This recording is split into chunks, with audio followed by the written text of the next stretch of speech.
RDC Rwanda, les deux pays s'y sont convenus de mettre fin aux hostilités, de respecter l'intégrité territoriale, mais aussi d'un plan de désarmement et de démobilisation, mais aussi de réintégration conditionnelle. Nous parlons de la signature d'un accord préliminaire entre la République démocratique du Congo et le Rwanda. Est-ce une vraie avancée? Dans ce journal, vous suivrez l'analyse de la rédaction. Dans le cadre d'un accord minier en vue entre la République démocratique du Congo et les États-Unis d'Amérique, le groupe d'amitié à l'Assemblée nationale a échangé avec l'ambassadeur des États-Unis en République démocratique du Congo. Le ministre du Commerce extérieur a aussi plaidé pour le renouvellement de la GOA. C'est un offre de soulagement pour la population de Beni, longtemps fermée suite à l'insécurité et sa dégradation. La route Mbao-Kamango en territoire de Beni peut de nouveau faciliter les échanges économiques mais sécuritaires entre la République démocratique du Congo et l'Ouganda.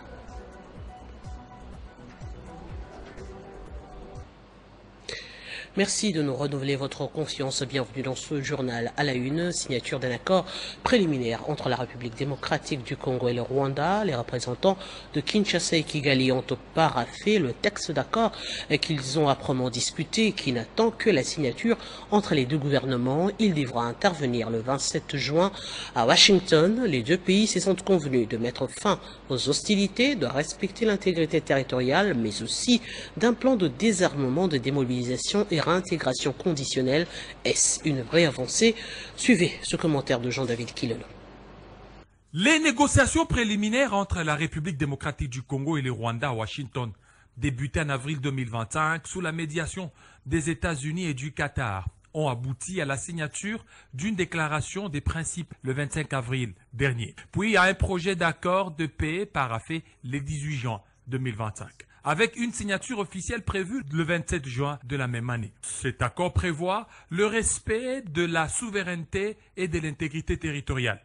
Les deux pays s'engagent à reconnaître mutuellement leur souveraineté et à ne pas remettre en question la validité des frontières. La cessation des hostilités, l'engagement à bannir toute action militaire, discours hostile avec un objectif de cesser le feu durable. Troisièmement, non-soutien aux groupes armés non étatiques.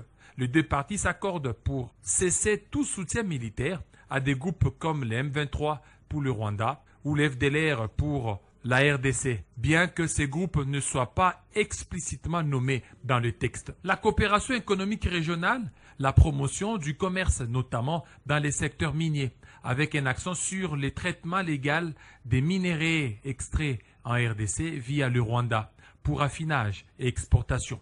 Cela inclut des projets comme les développements hydroélectriques et la gestion des parcs nationaux.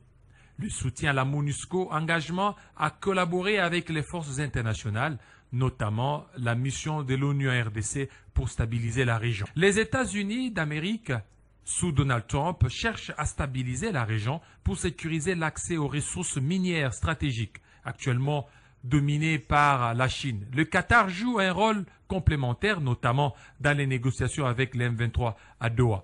Les contenus exacts de l'accord final restent partiellement confidentiels, car les négociations sont encore en cours et certains détails, notamment sur les aspects économiques, n'ont pas été pleinement divulgués.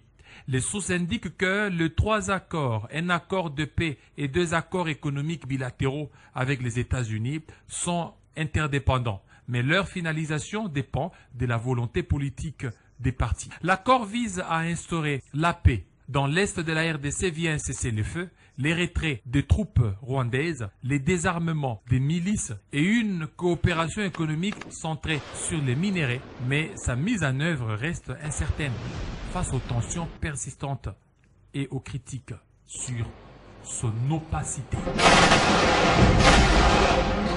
Je le disais en titre, le groupe d'amitié RDC-États-Unis d'Amérique à l'Assemblée nationale s'est réuni en journée d'échange avec l'ambassadeur des États-Unis accrédité en République démocratique du Congo sur l'accord minier et les différents sujets d'intérêt commun entre les deux pays. C'est le ministre du Commerce extérieur qui a représenté le gouvernement congolais.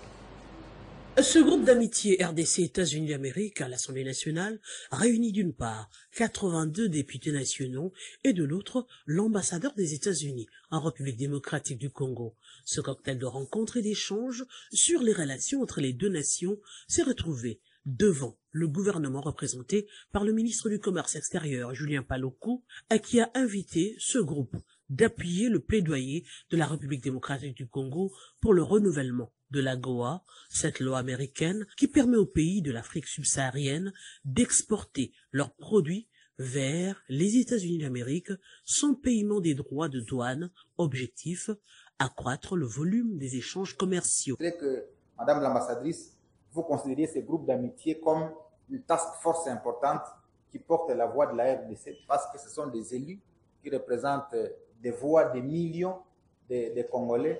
Condamnant avec la plus grande fermeté l'agression de la RDC par le Rwanda et les exactions commises par la FCM 23, la diplomate américaine Lucy Tamlin a fait entendre l'accord sur le développement des chaînes autour des minerais stratégiques de la République démocratique du Congo constitue une nouvelle phase dans la consolidation des relations entre les États-Unis d'Amérique et la RDC. En tant qu'ambassadeur des États-Unis en RDC, je réaffirme l'engagement ébranlable de notre nation en faveur d'une RDC forte, souveraine et prospère.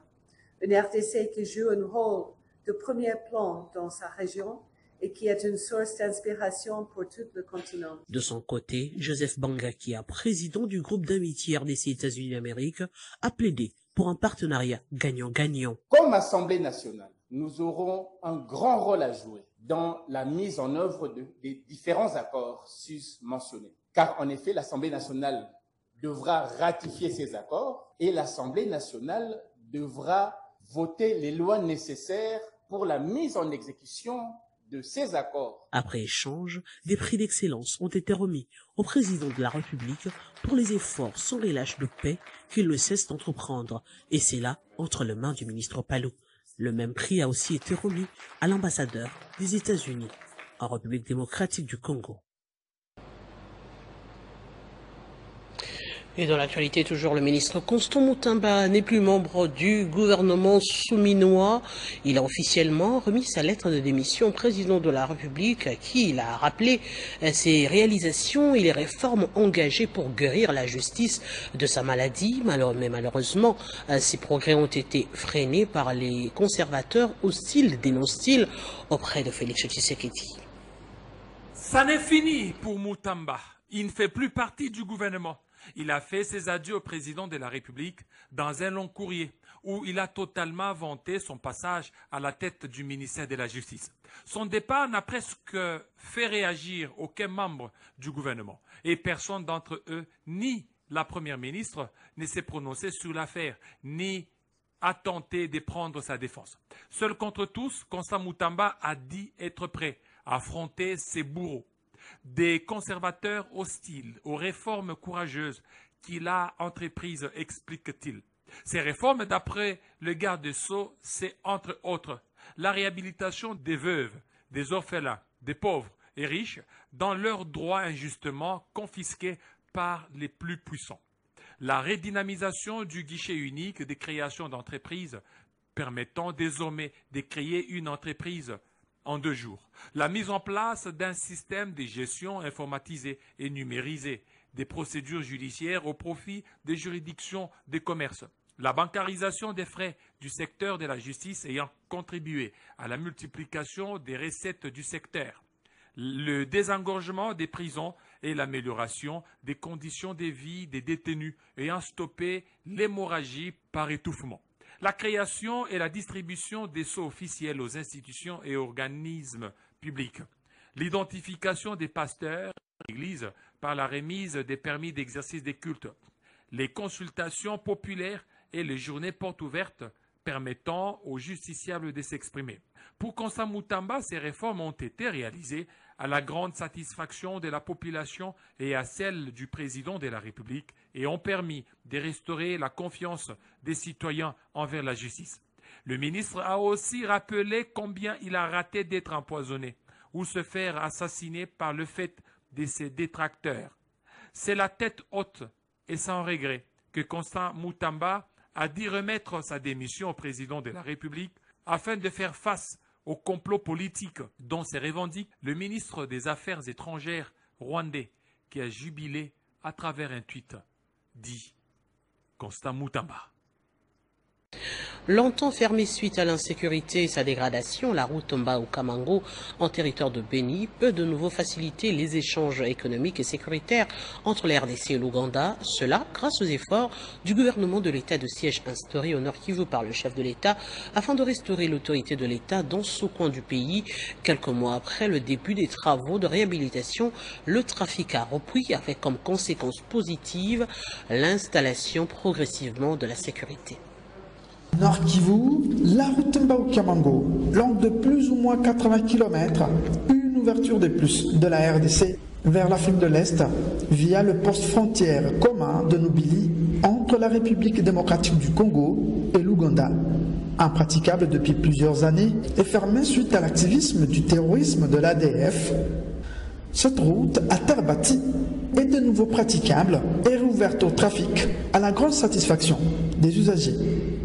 Motos, voitures, gros véhicules, voire des camions-citernes passent désormais sans difficulté sur cette route. Sa réhabilitation et sa sécurisation figuraient parmi les objectifs du général-major Évariste Somo Kakule dès sa prise de fonction comme gouverneur de province, début février. Le vice-gouverneur, accompagné des membres du comité provincial de sécurité, a inspecté ce mercredi 18 janvier les travaux de réhabilitation de la route Mbao-Kamango, exécutés par l'entreprise locale SSV sur fonds propres du gouvernement provincial du Nord Kivu. Partant de son bureau à Béni jusqu'à Nobili, un aller-retour aisé et rassurant pour le commissaire divisionnaire Louis II Karawa et sa délégation, à quelques semaines de la remise officielle de cette infrastructure routière au gouvernement provincial. Nous voulons quand même nous enquérir nous-mêmes de la situation de l'état de l'avancement des travaux parce que bientôt nous allons recevoir cette route pour désenclaver la chefferie de Wataling et en même temps désengorger aussi Kassindi. Je salue la résilience de la population, la chefferie de Wataling qui vous continue comme ça dans le patriotisme. C'est très important. La route Mbao-Kamango en territoire de Béni est d'importance capitale tant sur le plan sécuritaire qu'économique de la province du Nord Kivu. Et nous nous excusons pour la qualité de ce son. On parle de la signature du protocole d'accord entre le ministère de Finances et l'École nationale d'administration. L'objectif est d'assurer l'amélioration de la qualité des services aux usagers et le renforcement des capacités.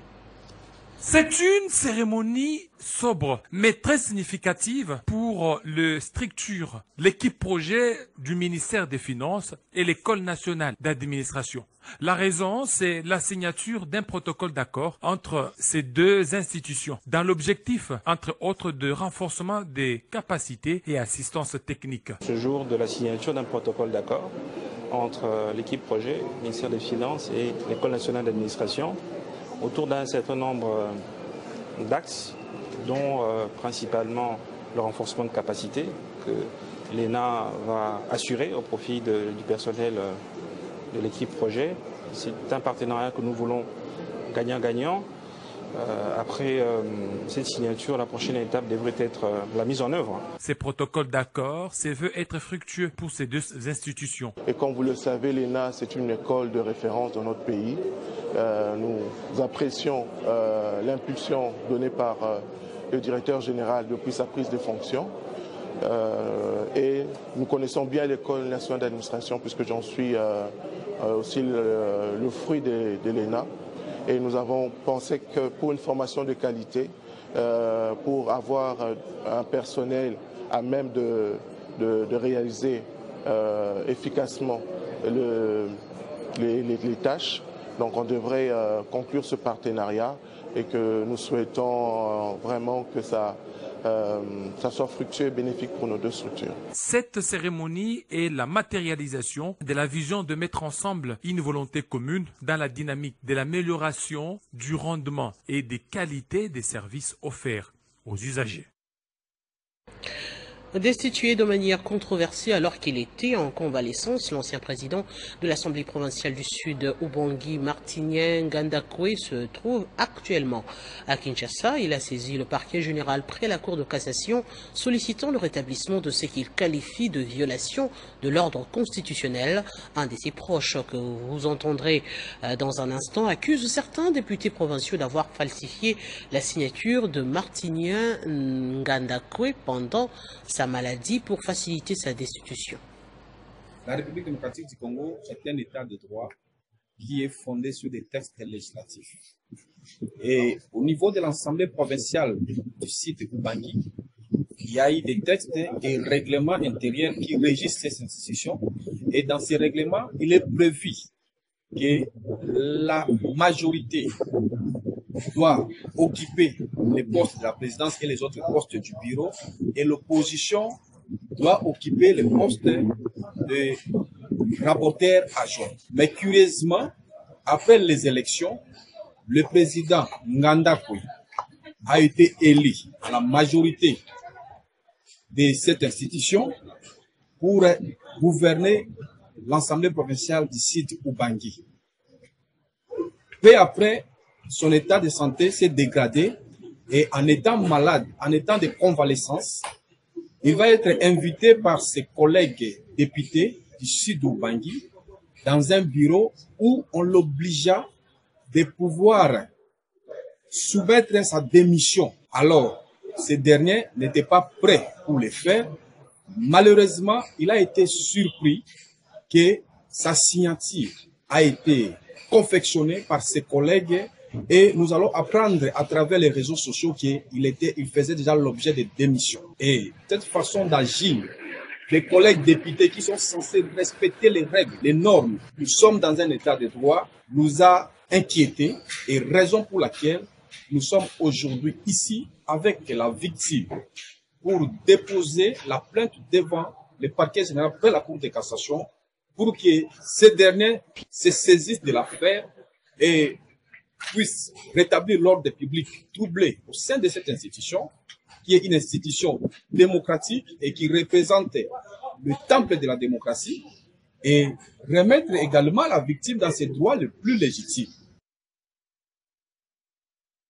La dernière sortie médiatique du vice-premier ministre en charge du transport, voie des communications et des enclavements, continue de susciter des réactions au sein de la classe politique congolaise. Le dernier cas en date est celui de René Lumuna, président du G5 Éthique Katanga. Il dénonce ce qu'il qualifie de graves et fausses accusations de Jean-Pierre Bemba contre le président national du parti Ensemble pour la République. Il a par ailleurs sollicité son interpellation afin qu'il réponde de ses actes devant la justice. C'était au cours d'une interview accordée à Top Congo ce lundi 9 juin que le ministre des Transports, Voies des Communications et des Enclavements, Jean-Pierre Bemba, a évoqué ce qu'il considère comme un plan de déstabilisation du régime en place. En réaction, René Numano Lubonde, notable katongais, président du G15 et ancien collaborateur du feu Yukoy Mwanza, a dénoncé la gravité de ces accusations à l'encontre du président du parti politique Ensemble pour la République, Moïse Katumbi. Ça, ce sont des déclarations graves que les procureurs ne devaient pas laisser comme ça, inaperçus. J'attendais que les procureurs puissent l'interpeller afin de l'entendre et de transférer directement au parquet. Mais rien. Il a par ailleurs rappelé que Jean-Pierre Bemba devrait faire preuve de reconnaissance envers le président d'Ensemble pour la République, qui fut le premier à lui rendre visite à la Cour pénale internationale après sa condamnation. Dieu n'aime pas les ingrats. Quand vous étiez en détresse, là, à la CPI, qui est venu vous visiter là-bas avec les amis que vous avez aujourd'hui? C'était Moïse Katumbi qui a laissé tout pour venir vous visiter en tant que patriote. Moïse Kenon, c'est un Congolais. Il a droit aussi la parole dans le pays où il a le Congo. Il est venu te consulter, te visiter, te consoler. Quand même, un minimum de reconnaissance par rapport à ça. Nommé en mars 2023, vice-premier ministre, ministre de la Défense, puis muté au transport, Jean-Pierre Bemba continue de marquer l'actualité politique nationale par ses déclarations. Tout à fait autre chose. 15 ans, ce n'est pas 15 jours, ni moins encore 15 mois. Votre chaîne Radio Télé 50, bientôt adulte, elle totalise 15 ans d'existence la semaine prochaine, le 24 juin. Une célébration haute en couleurs est en vue et va réunir différentes personnalités, partenaires, téléspectateurs de la première chaîne d'information en République démocratique du Congo, créée en 2010 par son directeur général Jean-Marie Kassamba. Télé 50 s'engage encore et toujours aux côtés de ses fidèles à travers le monde pour ses services. Le tout passe par le management et le leadership de Jean-Marie Kassamba qui promet des grandes choses pour très bientôt à tous les téléspectateurs. La chaîne s'engage aussi dans la transformation continue du paysage médiatique en République démocratique du Congo, en Afrique, voire même à l'échelle mondiale grâce à la qualité de son contenu. Télé 50, première chaîne d'information en République démocratique du Congo. Et puis mercredi, le ministre provincial des infrastructures Venance Mutombongo y a inspecté les travaux qui s'effectuent dans la ville de Kamina, chef-lieu de la province du Olomami. Regardez. Dans le but de se rendre compte de la voirie urbaine de Kamina, le ministre provincial chargé des infrastructures, l'honorable Venance Mutombongo Iwashimba, a effectué une ronde dans la ville de Kamina. Dans sa suite, son conseiller en matière des infrastructures et le directeur provincial de l'OVD. La visite a commencé au niveau des caniveaux situés sur l'avenue Katouba, l'avenue du stade, où l'on est en train de réhabiliter un dalo qui posait les problèmes de circulation en période pluvieuse. Les caniveaux situés au quartier Jolicite et sur l'avenue Cadel n'ont pas manqué à l'agenda du patron des ITPR. Rappelons que ces endroits ont toujours constitué un tendon d'Achille pour les usagers de la route. Histoire pour les ministres de lancer un plaidoyer au niveau du gouvernement central et surtout au niveau du Fonds national d'entretien routier afin de financer l'Office des voiries et drainage pour résoudre cette situation qui a toujours posé des problèmes de trafic à Kamina, chef-lieu de la province du Olomami. Après cette ronde, les ministres sont venus visiter les différents chantons, la voirie urbaine sur quelques avenues exécutées par l'OVD. D'une part, d'autre part, les travaux exécutés par l'entreprise Greg. Le gouverneur de Pont, l'honorable Banzamo, dans son leadership éclairé, ne cesse de demander tout simplement qu'il ne veut pas qu'on assiste à des lacs prochainement. Il y a des lacs, il y a des hôpitaux. Vous avez vu, messieurs les journalistes, après notre visite, ils savaient qu'il nous faut de gros moyens, et du pouvoir central et du pouvoir provincial. Pour ce qui est du pouvoir central, au jour d'aujourd'hui, il y a nécessité, afin que la direction générale de l'OVD, à travers FONER, finance la direction provinciale de l'OVD pour s'en sortir. Pour ce qui est du gouvernement provincial, il y a certainement bien de la volonté de notre gouvernement. Vous avez vu, après la visite de Poincho, qu'il y a certains avenues à réhabiliter et même des puits à placer. Alors, cette visite nous éclaire et nous donne Bonne collaboration entre la police et la présidence de la République. Plusieurs parents saluent l'initiative du service national pour l'encadrement de jeunes désœuvrés après leur formation. Aujourd'hui, des bons citoyens au service du développement de la RDC. Dans la culture des maïs, à la saison B, le service national compte plus de 25 000 tonnes de maïs alors que la récolte n'est qu'au début. Le commandant du service national a lancé officiellement les opérations de récolte et visiblement le rendement est prometteur. À perte de vue, des montagnes de maïs, plus de 25 000 tonnes attendues, des dépôts saturés et une récolte qui ne faiblit pas depuis mars. Au cœur de cette prouesse agricole, le service national avec à sa tête le lieutenant-général Jean-Pierre Kassongo-Kabuk qui supervise personnellement l'opération.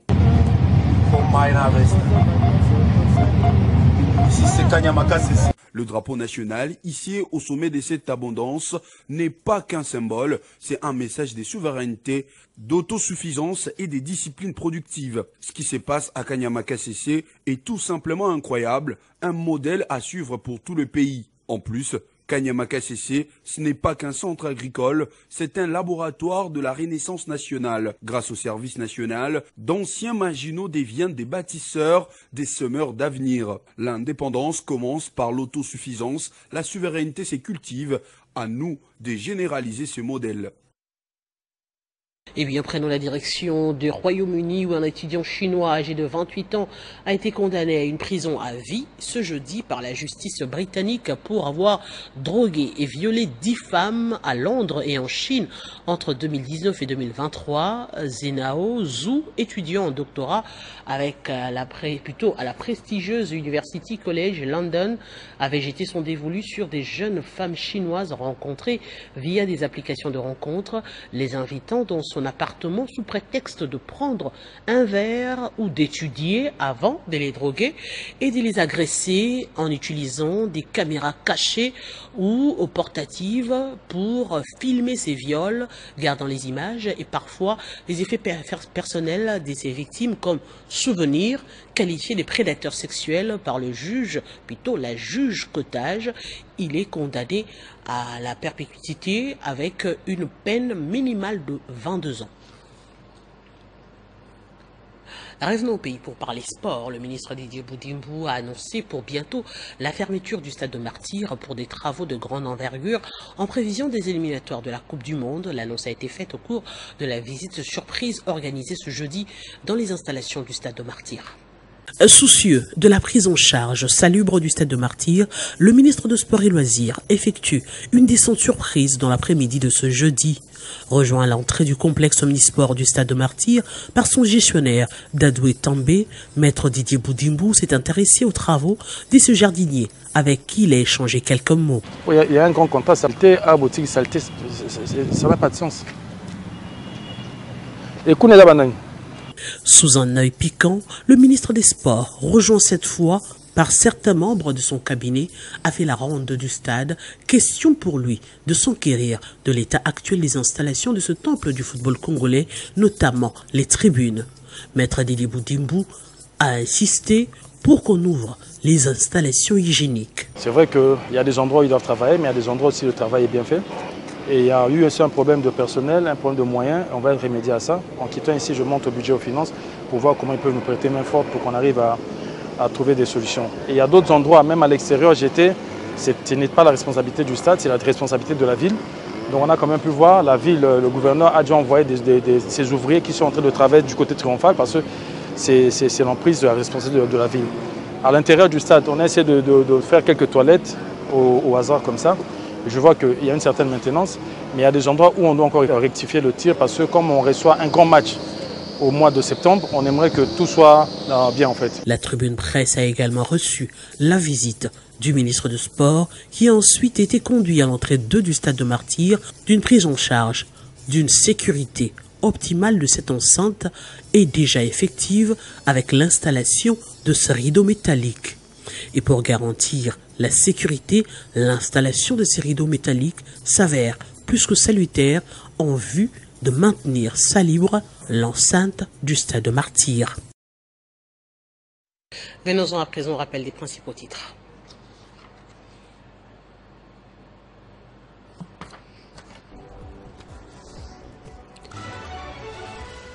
RDC Rwanda, les deux pays se sont convenus de mettre fin aux hostilités, de respecter l'intégrité territoriale, mais aussi d'un plan de désarmement, de démobilisation et réintégration conditionnelle. Nous parlons de la signature d'un accord préliminaire entre la République démocratique du Congo et le Rwanda. Est-ce une vraie avancée? Dans ce journal, vous avez suivi l'analyse de la rédaction. Dans le cadre d'un accord minier en vue entre la RDC et les États-Unis d'Amérique, le groupe d'amitié à l'Assemblée nationale a échangé avec l'ambassadeur des États-Unis en République démocratique du Congo. Le ministre du Commerce extérieur a aussi plaidé pour le renouvellement de l'AGOA. C'est un offre de soulagement pour la population de Beni, longtemps fermée suite à l'insécurité et sa dégradation. La route Mbao-Kamango en territoire de Beni peut de nouveau faciliter les échanges économiques et sécuritaires entre la RDC et l'Ouganda.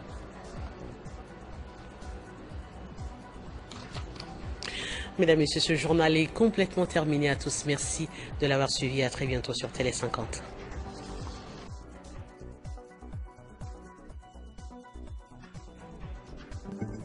Retrouvez toute l'actualité en continu sur www.tele50.cd.